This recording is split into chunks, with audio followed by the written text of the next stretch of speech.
ஓம் வசிஷ்ட மகா கணபதியே நமக. வணக்கம். எஸ்கே ஜோதிடத்தின் வாயிலாக உங்களை சந்திப்பதில் பெருமகிழ்ச்சி அடைகின்றேன். இன்றைய ஜோதிட தலைப்பு, ஜோதிடத்தில் நவாம்சத்தினுடைய முக்கியம் என்பதை பற்றி பார்க்க இருக்கின்றோம். ஜாதகத்தில் ராசிக்கட்டம் அம்சக்கட்டம்னு ரெண்டு இருக்கும். எல்லா ஜோதிடர்களும் இதுதான் எழுதுவாங்க. ராசிக்கட்டம் எழுதுவாங்க, அம்சக்கட்டம் எழுதுவாங்க. இப்போ இந்த அம்சக்கட்டம் நமக்கு மிக முக்கியமா, நவாம்சம் மிக முக்கியமா, நவாம்சத்தில் இருக்கிற கிரகத்தினுடைய நிலைகளை நம்ம கணக்கில் எடுத்துக்கணுமா என்பதை பற்றி தான் பார்க்க இருக்கிறோம்.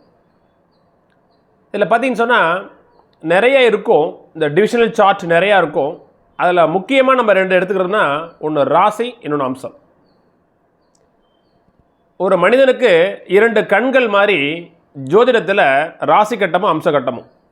எப்பொழுதுமே ராசியையும் பார்க்கணும், அம்சத்தையும் பார்க்கணும். அம்சத்தை பார்க்காம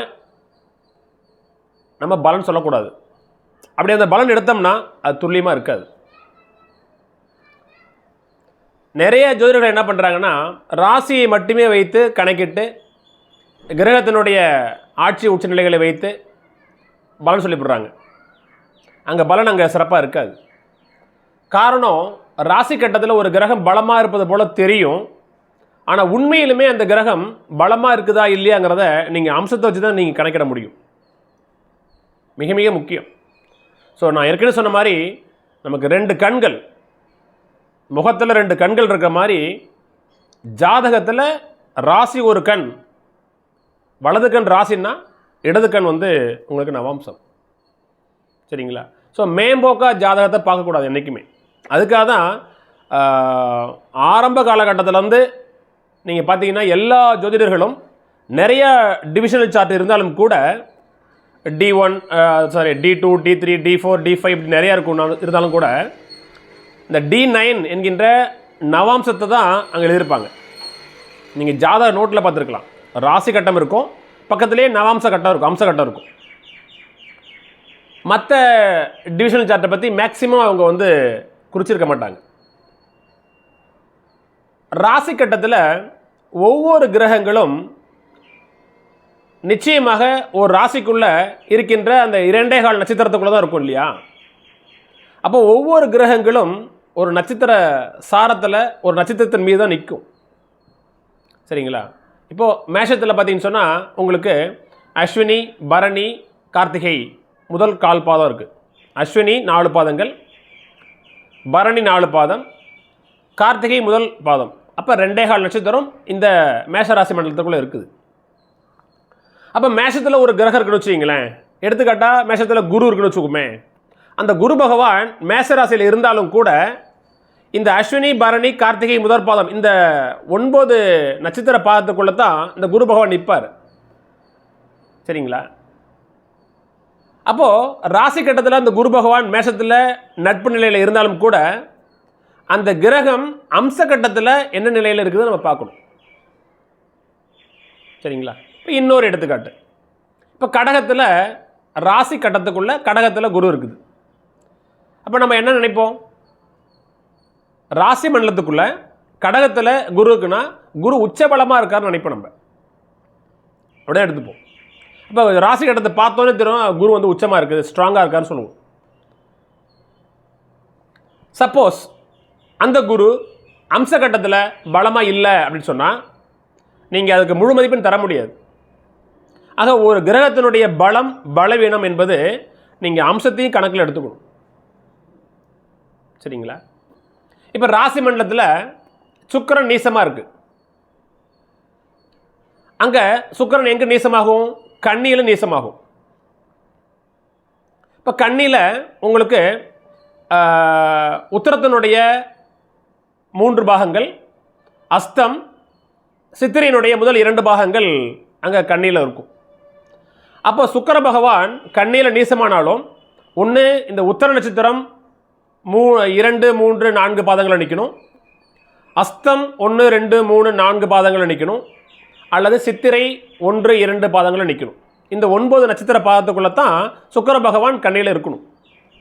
அப்படி இருக்கும் பொழுது சப்போஸ் இந்த சுக்கிரன் சித்திரை நட்சத்திரம் 2ஆம் பாதத்தில் நிற்கிறாரு வச்சுக்குமே, சித்திரை நட்சத்திரத்தினுடைய 2வது பாதத்தில் சுக்கிர பகவான் கன்னியில் நீசம் அடைகிறார் என்றால் அந்த சுக்கிர பகவான் அம்ச கட்டத்திலும் கன்னியிலே இருப்பார் இல்லையா? அப்போ ஜாதகத்தை பார்த்த உடனே சுக்கிரன் நீசம் ஆயிடுச்சு அப்படின்னு நம்ம நினைக்கக்கூடாது.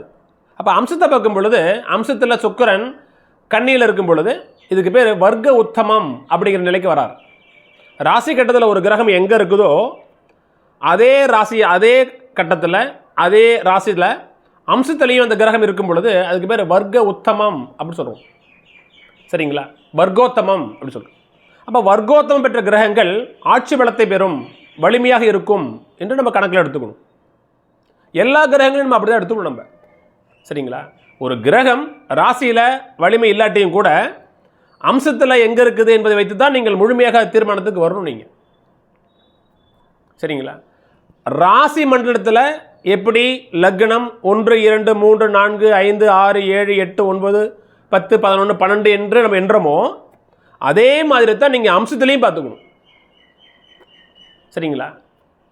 வெளி தோற்றத்தில் தெரிகிறது ராசி. சரிங்களா? வெளி தோற்றத்தில் நான் இப்போ சப்போஸ் நான் பேசிகிட்டு இருக்கேன் இல்லையா, ஸோ என்னுடைய ஃபேஸ் தான் ராசி, என்னுடைய ஆழ் மனது என்பது அம்சம். நல்லா டிஃப்ரென்ஷியேட் பண்ணிக்கோங்க. சரிங்களா? வெளியில் நான் பார்க்கறதுக்கு ஹாப்பியாக இருக்கிறேன், ஆனால் உண்மையிலுமே நான் ஹாப்பியாக இருக்கிறேனா சொல்கிறோமா இல்லையா? அப்போ வெளி தோற்றத்தை வைத்து கணக்கிடுவது ராசி மண்டலம், உண்மையிலுமே அந்த கிரகம் பலமாக இருக்குதா பலவீனமாக இருக்குதா என்பதை தீர்மானிப்பது நவாம்சம். சரிங்களா? குறிப்பாக தசாபுத்தி காலகட்டங்களில் இந்த நவாம்சத்தை நம்ம கணக்கில் எடுப்பது மிக மிக முக்கியம். அதே மாதிரி திருமண பொருத்தங்களுக்கு நவாம்சத்தை கணக்கில் எடுப்பது மிக மிக மிக முக்கியம். சரிங்களா? இப்போ வச்சுக்கோ, ஒரு விருச்சிக லக்னம், 5ஆம் பாவாதிபதி குரு நீசமாக போச்சு. சரிங்களா? குருச வருது.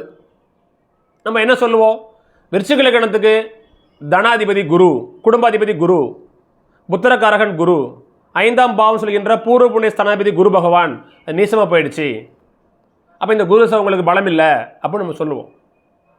அதே குரு உங்களுக்கு அம்சகட்டத்தில் பலமாக இருக்குன்னு வச்சுக்கிங்களேன், ஒரு 50% நீங்கள் அந்த குருவுக்கு மதிப்பிட்டு தான் நீங்கள் பலன் சொல்லணும். முழுமையாக அந்த குரு நீசமாயிடுச்சு அப்படின்னு நீங்கள் எடுத்துக்கூடாது. சரிங்களா? எல்லா கிரகத்தினுடைய பலத்தையும் பலவீனத்தையும் நீங்கள் நவாம்சத்தை கொண்டே நீங்கள் தீர்மானிக்கணும். இது மிக மிக முக்கியம். நீங்கள் மேம்போக்கா ஜாதகத்தை ராசி கட்டத்தை மட்டும் வச்சு சொன்னால் அது சிறப்பாக இருக்காது. சரியா? அதனால் எப்பொழுதுமே ராசி நவாம்சம் ரெண்டுத்தையும் நம்ம கையில் எடுத்துக்கணும். ராசியை மட்டும் வைத்து நம்ம தீர்மானிப்பது என்பது அது ஒரு நல்ல ஒரு ப்ரெடிக்ஷன் நீங்கள் கொடுக்க முடியாது. சரிங்களா? மற்றும் ஒரு எடுத்துக்காட்டு, இப்போது ராசி கட்டத்தில் சுக்கிர பகவான் ரிஷபத்தில் இருக்கிறார். அப்போ ஆட்சி நிலையில் இருக்கிறார். ராசி கட்டத்தில் சுக்கிர பகவான் ரிஷபத்தில் இருக்கிறார். இப்போ ரிஷபத்தில் பார்த்தீங்கன்னு சொன்னால் கார்த்திகை நட்சத்திரத்தினுடைய முதல் பாகம் மேஷத்துக்கு போயிடும். 2, 3, 4ஆம் பாதங்கள் ரிஷபத்தில் இருக்கும். அப்போ கார்த்திகை நட்சத்திரத்தினுடைய 2, 3, 4 பாகம், ரோஹிணி நட்சத்திரத்தினுடைய 4 பாகங்கள், அடுத்தது மிருகசீரிஷ நட்சத்திரத்தினுடைய முதல் 2 பாகங்கள் அங்கே இருக்கும். மொத்தம் 9 பாதங்கள் இருக்கும். இப்போது கார்த்திகை நட்சத்திரம் 4ஆம் பாதத்தில் சுக்கிர பகவான் ரிஷபத்தில் ஆட்சியாக இருக்காரு வச்சுப்போமே ராசி கட்டத்தில். அப்போது அம்ச கட்டத்தில் அந்த சுக்கிரன் மீனத்தில் உச்சநிலையில் இருப்பார். ஏன்னா கார்த்திகை நட்சத்திரம் சூரியன் நட்சத்திரம். அப்போ சூரியனுடைய 4ஆவது பாதம் அம்சத்தில் மீனத்தில் இருக்கும்.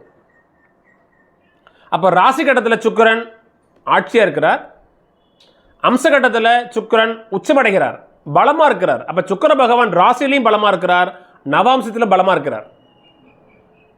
சரியா? அப்போ அந்த ஜாதகருக்கு சுக்கிரனுடைய காரகத்துவங்கள் மேலோங்கும். சரிங்களா? அழகு, ஆபரணத்தை விரும்புறது, சுகபோக வாழ்க்கைகளை விரும்புவார், ஆடம்பரத்தை விரும்புவார், அழகாக இருக்க விரும்புவார், தன்னை அழகுபடுத்திக் கொள்ள விரும்புவார், இசை நாட்டியம் இதன் மீது அதிக பாசம் இருக்கும். ஆசை இருக்கும். உங்களுக்கு கார், பங்களா என்கின்ற ஒரு சொகுசான வாழ்க்கையை வாழ்வார். பெண்கள் மீது அதிக பிரியம் உள்ளவராக இருப்பார். சரிங்களா? மோக உணர்வு அதிகமாக இருக்கும். சரிங்களா? கலைத்துறையில் ஈடுபாடு இருக்கும். இதெல்லாம் அந்த சுக்கரனுடைய காரகத்துவம். அப்போ ராசி கட்டத்திலையும் சுக்கரன் ஆட்சியாக இருக்குது, அம்சத்திலையும் சுக்கரன் உச்சநிலையில் பலமாக இருக்குது. அப்போ நிச்சயமாக அந்த ஜாதகருக்கு சுக்கரனுடைய காரகத்துவங்கள் அதிகமாக இருக்கும். இந்த நிலையில் அந்த ஜாதகர் தனுசு லக்னம். அப்போ தனுசு லக்னத்து சுக்கரன் யார்? கடுமையான ஒரு பாவர், 6ஆம் பாவாதிபதி. சரிங்களா? தனுசு லக்னத்துக்கு சுக்கரன் பாவி, 6 பகவான் சுக்கர பகவான். அது 6ஆம் இடத்துலையும் ஆட்சி பெற்றுது, நவம்சத்துலேயும் அது உச்சவ நிலையில் இருக்குது. இப்போ சுக்கரதசை வருது. நிச்சயமாக கடன், நோய், வம்பு, வழக்கு, சிக்கல், அசிங்கம், கேவலம் என்கின்ற பல்வேறு வகையான தொந்தரவுகளை கொடுத்துடுவார். சுக்கரனுடைய காரகத்துவம் என்ன? உயிர்காரத்துவம் பெண்கள். அப்போ பெண்கள் சார்ந்த உறவுகள், மனைவி மூலமாக மிகப்பெரிய சொல்லோனா துயரத்திற்கு அவர் ஆளாயிடுவார். ஸோ இப்படித்தான் நீங்கள் கணக்கிடணும். ராசியை மட்டுமே வைத்து நீங்கள் தீர்மானிக்கக்கூடாது. ஒரு கிரகம் ராசியில் ஆட்சி உச்சமாக இருந்தாலும் கூட நவாம்சத்தில் அந்த கிரகம் பலவீனமாக இருந்தால் அந்த கிரகம் நீங்கள் பலவீனமாக இருப்பதாக எடுத்துக்கணும். நீங்கள் இப்போ இன்னொரு எடுத்துக்காட்டு சொல்லுவோம். இப்போ புத்திரகாரகன் குரு, நான் ஏற்கனவே சொல்லியிருக்கிறேன். புத்திரகாரகன் குரு ராசி கட்டத்தில் உங்களுக்கு மகரத்தில் நீச நிலையில் இருக்குது. சரிங்களா? தனுசு லக்னமே வச்சுப்போமே. தனுசு லக்னம், லக்னாதிபதி யார்? குரு பகவான். லக்னத்துக்கும் 4 குரு பகவான். இந்த குரு மகரத்தில் லக்னத்துக்கு 2ஆம் இடத்துல நீச நிலையில் இருக்கிறார். மகரத்தில் பார்த்தீங்கன்னு சொன்னால் உங்களுக்கு உத்திராட நட்சத்திரத்தினுடைய 3, 2, 3, 4 பாதங்கள் இருக்கும். திருவோண நட்சத்திரத்தினுடைய 4 பாதங்கள் இருக்கும். அவிட்ட நட்சத்திரத்தினுடைய முதல் 2 பாகங்கள் அங்கே இருக்கும். சரிங்களா? 2 பாதங்கள் இருக்கும். அது மொத்தம் 9 பாதங்கள். இந்த குரு பகவான் ராசி கட்டத்தில் திருவோண நட்சத்திரம் 4ஆம் பாதத்தில் இருப்புன்னு வச்சுப்போமே. திருவோண நட்சத்திரம் 4ஆம் பாதம். அப்போ அந்த குரு பகவான் அம்சத்தில் எங்கே இருப்பார்? அந்த குரு பகவான் அம்ச கட்டத்தில் நவாம்சத்தில் உச்ச நிலையில் இருப்பார். ஏன்னா திருவோணம் சந்திரனோட நட்சத்திரம். சந்திரனுடைய முதல் பாகம் எங்கே விழும்? நவாம்சத்தில் மேஷத்தில் விழும். சந்திரனுடைய 2ஆம் பாகம் ரிஷபத்தில் விழும். சந்திரனுடைய 3ஆம் பாவம் மிதுனத்தில் விழும். சந்திரனுடைய 4ஆம் பாவம் உங்களுக்கு கடகத்தில் விழும். அப்போது திருவோண நட்சத்திரம் 4ஆம் பாவத்தில் குரு பகவான் ராசி கட்டத்தில் நீசமடைந்தால் அந்த குரு பகவான் நவாம்சத்து கட்டத்தில் உச்சநிலையில் இருப்பார்.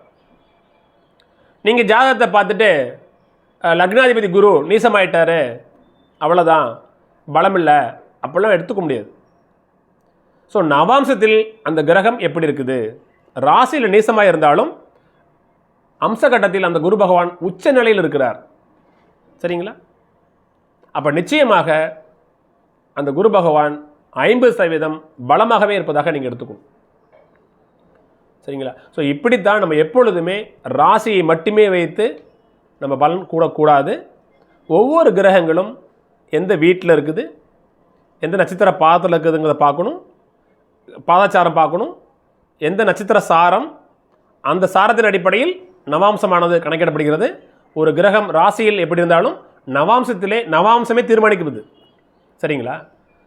அதாவது ஒரு ஜட்ஜ்மெண்ட், ராசி கட்டத்தில் சுக்கிரன் கெட்டிருந்தாலும் நவாம்சத்தில் சுக்கிரன் கெடலன்னு சொன்னால் நீங்கள் சுக்கிரன் கெட்டதாக எடுத்துக்கூடாது. சுக்கிரன் நீசமாக போச்சு எடுத்துக்கூடாது. அம்சத்தில் அந்த சுக்கிரன் எங்கே இருக்குது பாருங்கள். சரிங்களா? அம்சத்தில் நல்லா இருந்துச்சுன்னா நீங்கள் நல்லா இருப்பதாக நம்ம கணக்கில் எடுத்துக்கணும்.